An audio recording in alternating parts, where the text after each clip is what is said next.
Hey guys, welcome back to the shop. Another week of SNS, and I think I've got a lot of good content for you this week to share. We're going to do a machining project after this SNS, so stay tuned for that. I got a friend that had a gaff that needed some repair. I did a repair on it, and we made that an entire video all in itself. So that'll be coming out after this SNS.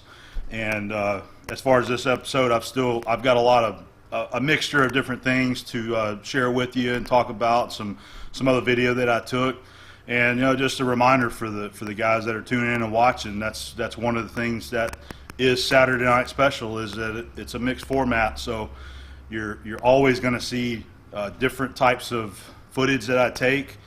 It could be machining, traveling, cooking, tools, viewer mail, just anything, so I'm just kind of giving a reminder out there for people that may be newer to my channel on board. That is what the format for SNS is all about. It's a mixture, and then I always try to have a dedicated video afterwards or during the week of just machining a project. I always try to bring something like that to you. So as with the normal format, we've got a lot of different things to share with you this week, and hopefully you'll enjoy. I have a bunch of viewer gifts that was sent to me by James Savage of Savage Blades. So we got that down here. We're going to go into that. We're going to take a good look. He sent in several things that were all handmade items. So I'm very excited to share that with you, and he kind of went out of his way to make some really cool gifts for me. So excited to share that with you.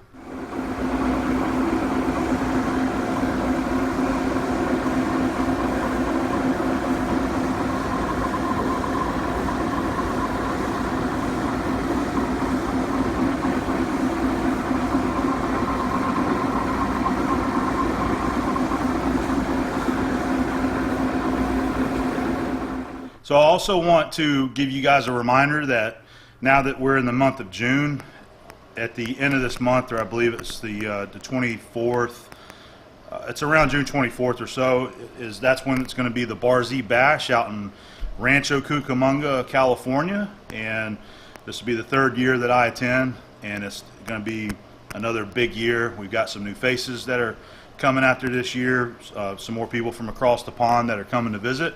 So I look forward to that trip out there at the end of the month and getting to hang out with all the YouTube crowd again and meeting all the visitors and the guests that come.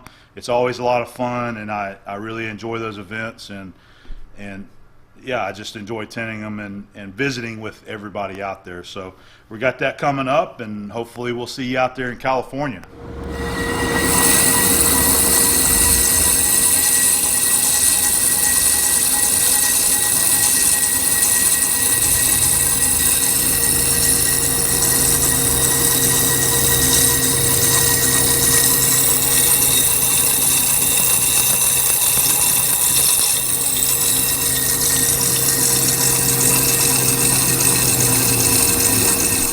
So I've got a brand new t-shirt campaign that I just kicked off, and this is a design that I've been holding on to for a while that I wanted to release. This is going to be my very first Booth Machine Shop t-shirt, and it's going to be available over there at T-Blaster for a limited time until June the 20th, and that way they kind of run through the Father's Day holiday. And I'm very excited about this design. I got help from my friend Quinn, who helped put that together. And it's got the Monarch lathe on it, which I was really excited about. I wanted to incorporate that into the design. The Monarch has mini fans across the world. Everybody loves seeing that machine run, and I enjoy having it, and I enjoy using it. So I wanted to use that in a design for the Booth Machine Shop logo. So I've got two separate campaigns. One is going to be for a pocket tee that's going to have a new Shop Life logo on the pocket with the print on the back, and then there'll be another campaign that's for a graphic tee that'll have the logo, the Booth Machine logo, on the front of the t-shirt. There'll be 3 color choices to pick from. Get them from size small to 5X. So jump over there at tblaster.com. I have the links in the video description, and pick you up a brand new Booth Machine Shop t-shirt.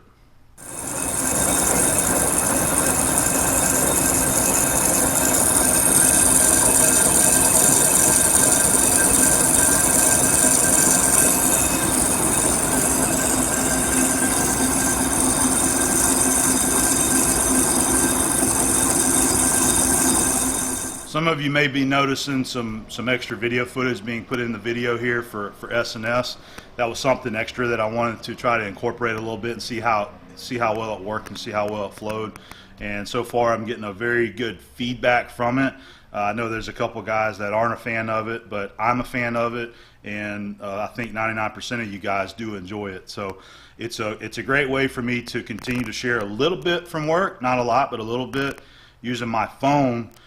Take a few little 15-20 second clips here and there whenever I can, and you guys can thank my buddy Paul for that.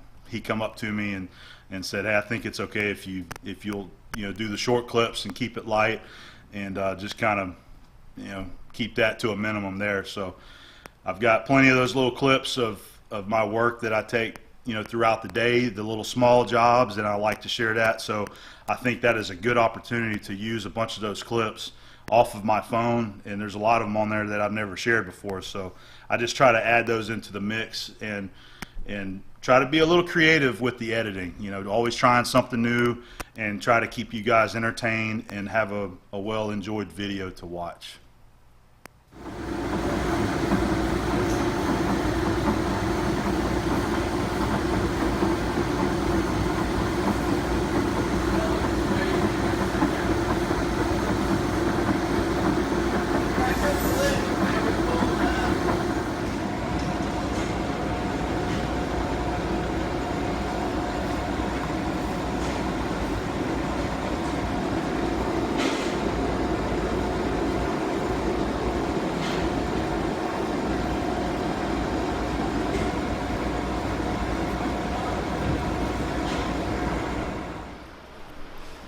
This is a box that I've been pretty excited to receive that I got in yesterday, and I waited till this morning to open it up, and I wanted to kind of share opening it up because there's a lot of special things inside this box that were handmade.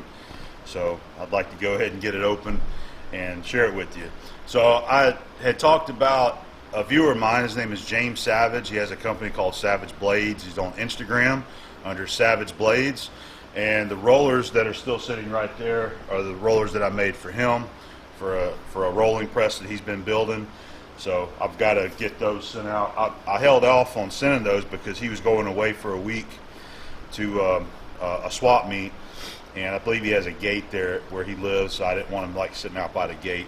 So I'm going to be sending those out real soon, but part of what I'm doing for him is just a trade. So I have another job that I got to do for him. We got to do some welding on a cast iron flange. But James wanted to make a couple of things for me. He wanted to make a knife and a couple other things. So that's what's in this box. He's been showing me some teaser pictures along the way. So I'm finally going to get to see these things for the first time in person. So here we go. I'm going to go ahead and get this box opened up.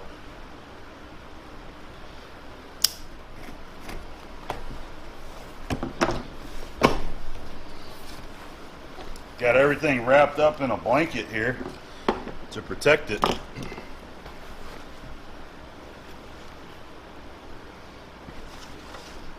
Very nice packing. Alright, so there's all the contents nicely packaged and wrapped up to protect it from coming out of those boxes. Alright, we're finally getting some of this stuff out of the plastic wrap, and I wanted you to see, here's one of the, there we go, there's one of them right there.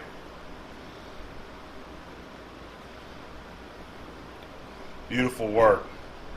This is all hand forged out of a wrench here. He put the twist in it and forged out the end. And then this end, this is a spatula, he said is titanium. And he put some cool designs in there. Very nice. Very nice heavy duty. That's how I like my utensils, man, where you can't bend them. Beautiful work there. And then we also got a matching fork forged out of a wrench. So we got the matching spatula and fork there. Still got some other stuff I haven't opened. He also forged, this is one of the meat hooks, the little meat turner, so you can flip steaks and whatnot out of a railroad spike.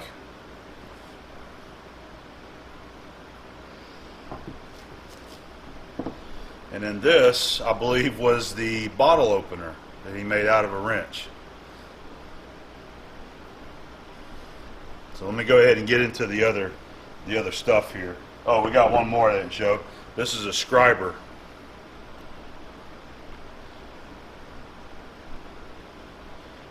Very nice. So here is one of the cool items that I actually had requested after he had asked me if there was anything specific that I would like.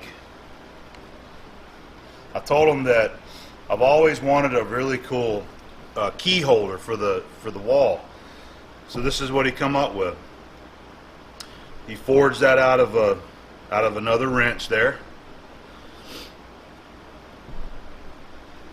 Made the plate, riveted it on. We got it spot welded on the back right there. And we got a very nice handmade key holder for the wall. Isn't that neat? Very cool. Everything that he's made, he's got his hallmark on there. It looks like a spade with an S. All right, and then he sent me these too. This is something else that he makes. Let me go ahead and cut the zip ties here.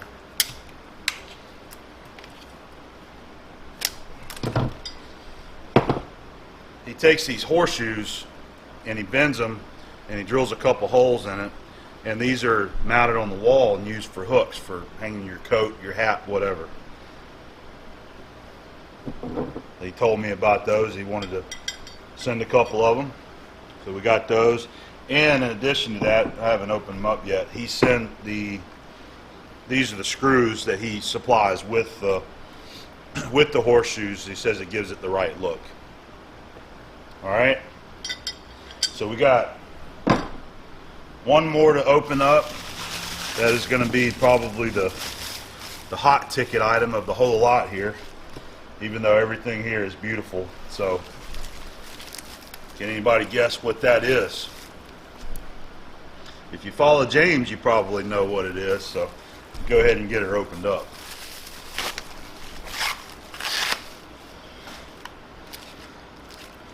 We're getting there.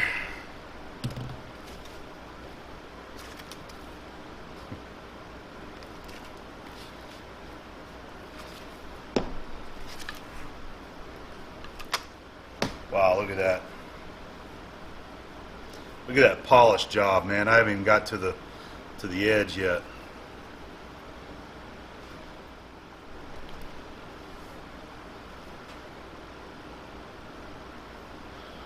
That is a beautiful knife edge grinding and polished job right there.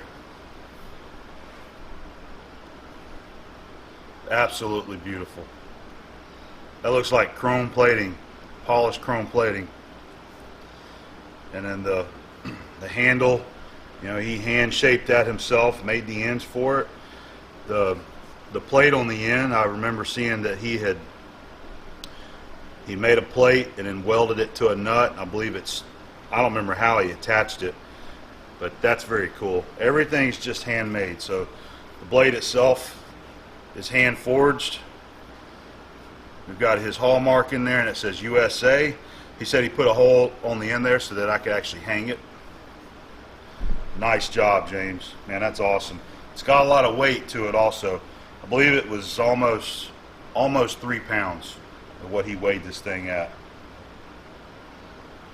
I'm going to have to ask him again what the material was. I want to say he said spring steel out of a truck leaf spring, but I may be mistaken. I'll have to follow up with him again and find out. It's very sharp. He says this carbon steel is very strong. It helps hold the edge for a long time. That's just beautiful artwork right there, man. That is true maker work. So we'll start with the meat cleaver there.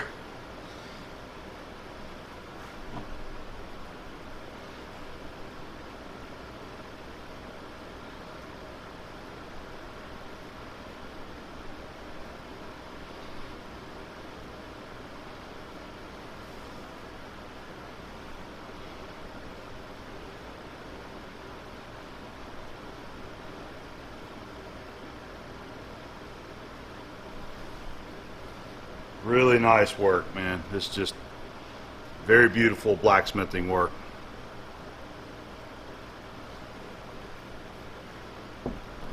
All right, so there's the meat cleaver. There's the spatula.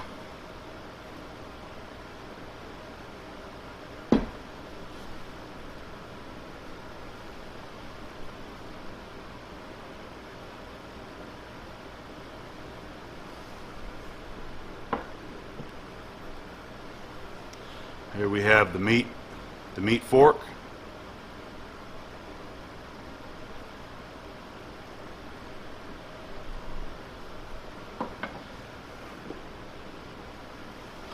This is the meat flipper, the little meat hook.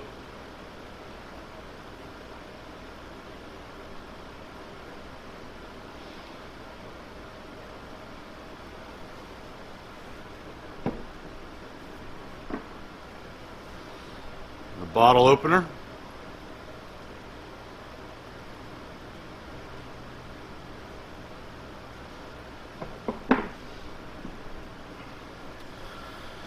The key hook.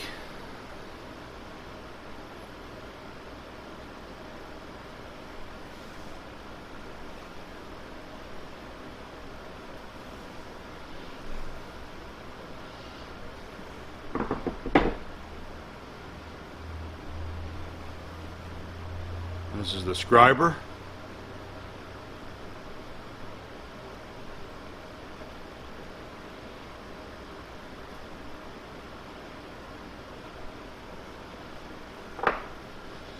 And then the last items is the horseshoe hooks.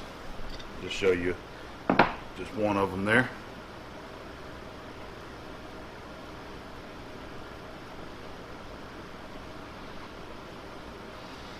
Okay.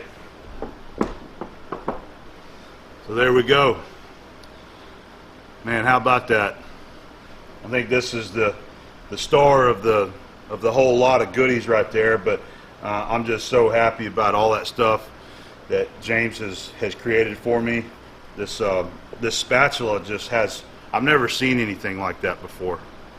That's just really neat, you know, and I appreciate this kind of work. This is not the kind of stuff that I have ever really done. You know, I've used the anvil a little bit to help get things apart, that kind of stuff, but I've never used any of the forging techniques and blacksmithing type work, and something that I would like to venture into later and learn a little bit more about. But until then, there's plenty of those guys on Instagram that doing this kind of stuff, especially James, so make sure you go check him out. And James, I can't thank you enough. This is a really special gift right here. I'm scared to use the thing. I really am. I don't want to mess it up. That's just so beautiful. I think this belongs in a in a display case, or hang it up so that people can see it and actually appreciate it. So we'll see. Maybe you guys can give me your suggestion on that. So thank you very much, James. I really appreciate it, and I'm going to get your parts coming to you soon, and we'll get your other job in the works here very soon as well. Thanks.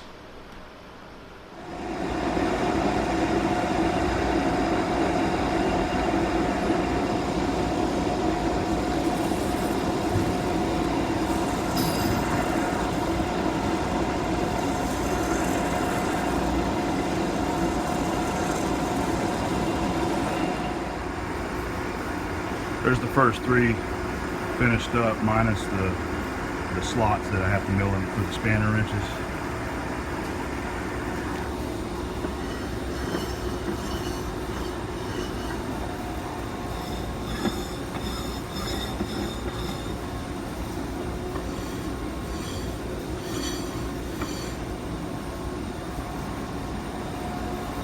That's the fourth one I gotta make.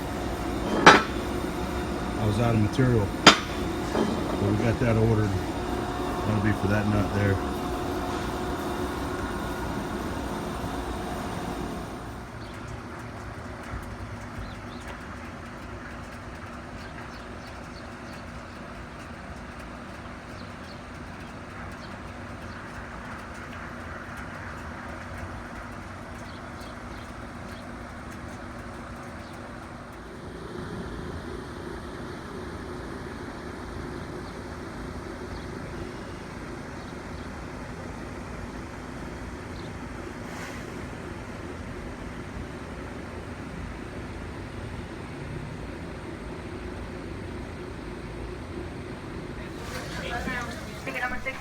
Some of you guys may have seen some footage like this before. This is me visiting Joe Patty Seafood, the best seafood market down here in Pensacola. And I went down there the Saturday before Memorial Day to pick up some seafood to cook. I wanted to pick up some shrimp and some crab legs and some fish to cook during the weekend, and that's what I was down there. I like to share this with you because it's a really great market to go to and see all of the different seafood products that they have there. They have a vast array of shrimp, and as you can see, there's scallops and fish and just anything you can think of. So I tried to get a little bit better footage this time, just showing some of the shrimp and the fish that I wanted to share with you. 2 or 3 pounds of headless whirlwind shrimp.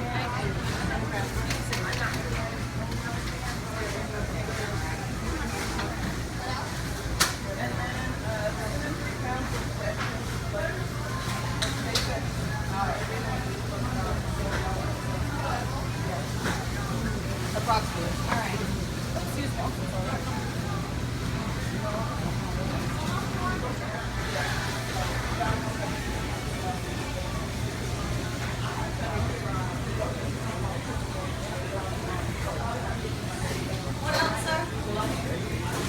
I think I'm going to get some skin on snapper. I want to get 2 fillets. Any 2 or do you see 2 that you want? How about these 2 right here?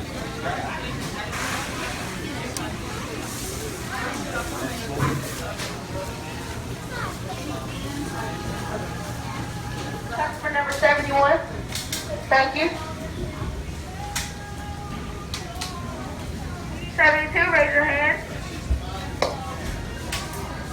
This is another good one right here. Skin. It's like grouper.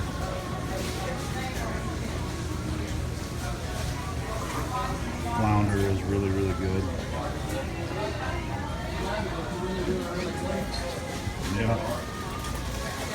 You know what we need to get on?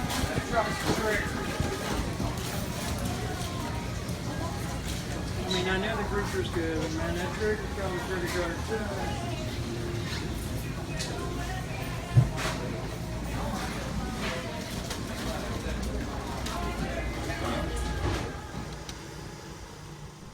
This is going to be my first attempt with a 1/4" drill bit, a 1/4" left-handed drill bit to remove a 1/2-13 bolt that is stuck down in that hole.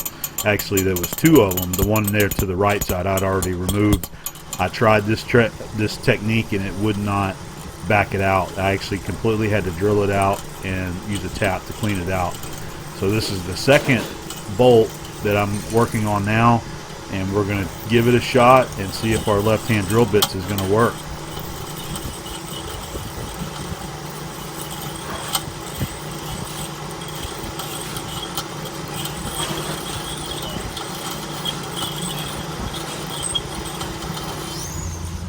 So the 1/4" drill didn't work, so I'm going to go ahead and move on to a 13/32 left-handed drill bit. We'll see if that one will get it out.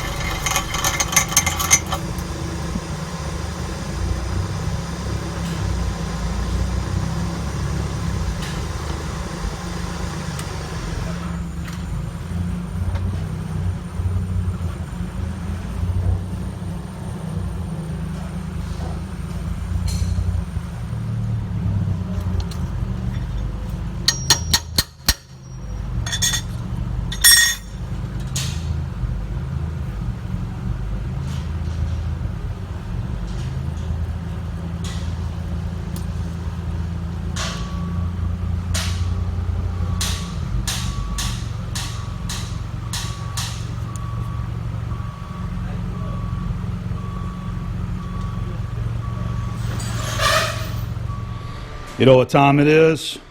It's time we have another shrimp boil. That's right. Getting everything set up. We're going to do a Memorial Day, Memorial Weekend shrimp boil, should I say. So just giving you the ingredients that I'm going to use again. I'm adding one thing extra this time, but I think somebody had told me they used. These are fresh Brussels sprouts, and I bet you those are going to be excellent. So I'm going to throw those into the mix there. We got our Conecuh sausage. These are sweet onions. That is fresh Alabama corn right there. Very, I mean, you could eat that just like it is without even cooking it. It's so good. We got red potatoes. We got some mushrooms, and this is stuff that goes into the mix. So we're going to use our swamp fire. I'm not going to use the whole bag this time. I'm probably going to use half of it because I'm only doing 5 pounds of shrimp, and I just use 1 bottle of this liquid crab boil, and then 1 package of the extra spicy crab boil this time. And also some lemon juice there. And quickly becoming one of my favorite beers, Einstock Icelandic White Ale. This is some good stuff right here. So here's the meat and the goods of the boil that we're going to do. I got a pack of these snow crab legs right here, snow crab clusters. These are always really good. I always do the shrimp first, and after I cook the shrimp, then I just throw these in there and boil them for about 5 minutes or so in the water that I already use. You can add some extra seasoning to it, but usually the water that's there is good enough to cook those. I got some red snapper. This is going to be for tomorrow. That's 2 fillets in there, and I'm going to cook those on the grill. Red snapper, and then we got our bag of shrimp down in there. Same ones that I showed before, 21, 25 count. So these are just the veggies and the sausage.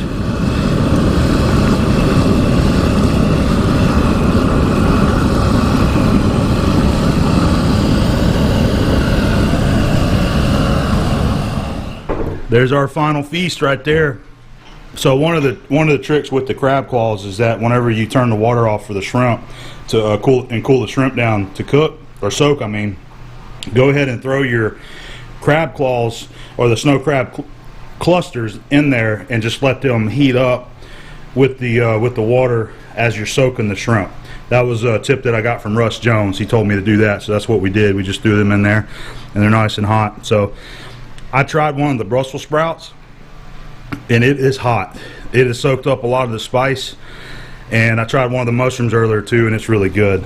So everything turned out pretty good. The shells look like they're going to be nice and easy to take off. So that's it. We're going to go ahead and start chowing down. We're ready.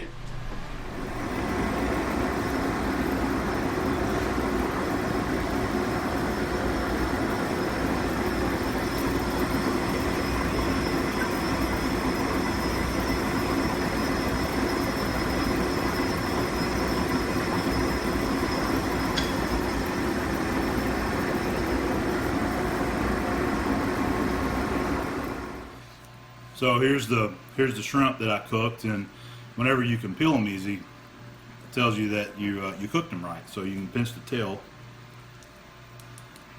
and pull that part off right there, and just kind of peel the rest of it off, like so. That is a perfectly cooked shrimp right there, full of spice and full of goodness.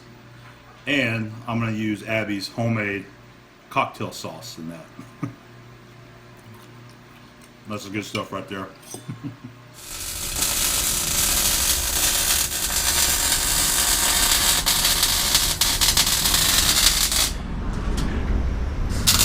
Kevin's out here doing some welding on one of his friend's trailers, trying to fix up the tongue on the front end there. Putting the chains on now.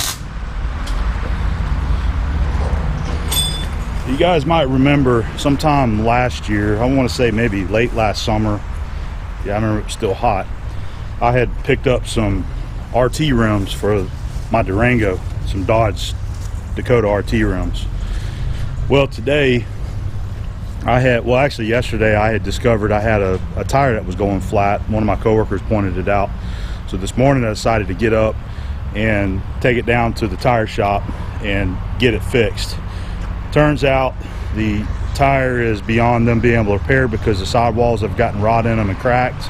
By the time I got it down there to the tire shop, it had gone flat sitting in the parking lot there. So I ended up having to just get a whole new set of tires, but instead of fixing one tire on that old set of rims, I decided to go ahead and make use of the RT rims that I had got and painted, and put a whole new set of tires on them and got them done. So I just brought it home, figured I'd show you what it looked like.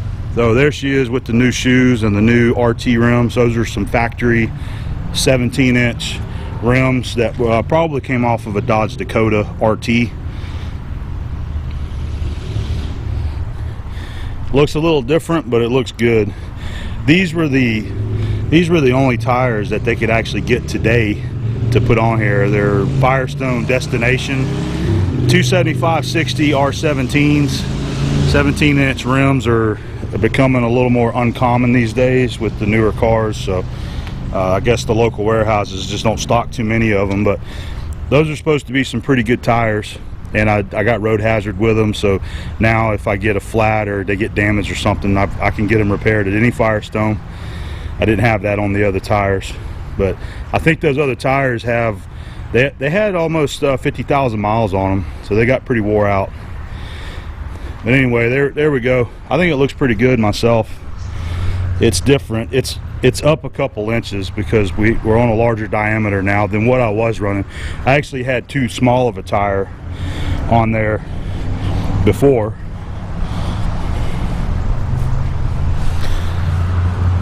By the way, the Durango is just my daily driver. It's I picked that up from my cousin Alex several years ago, and he gave me a really good deal on it. The Durango had this one, it's a two-wheel drive, but it has the 5.9 liter 360 cubic inch Magnum V8 in it. It's got a lot of miles, 250,000 miles. It still runs great. I had the AC fixed at the beginning of the season here, so it's got ice cold air in it, which I like. And now we got some new shoes. I do need to take it back in to get a couple more things done on the front end. We got some tie rods that look like they're need to be replaced, but I'm going to take it back and I'm going to get some more mechanical work done here in a few weeks. So anyway, I just wanted to kind of wrap that up and show you that we finally put to use the 17-inch rims. This is another hydraulic that we finished up this week, and one that I had my hand in pretty heavy.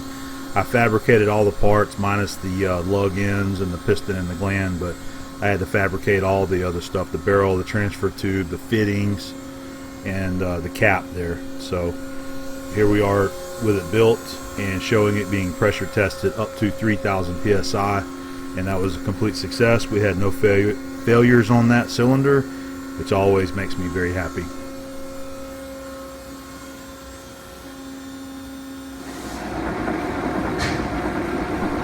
That's a brand new 3-inch 12 nut. Look how wobbly it is.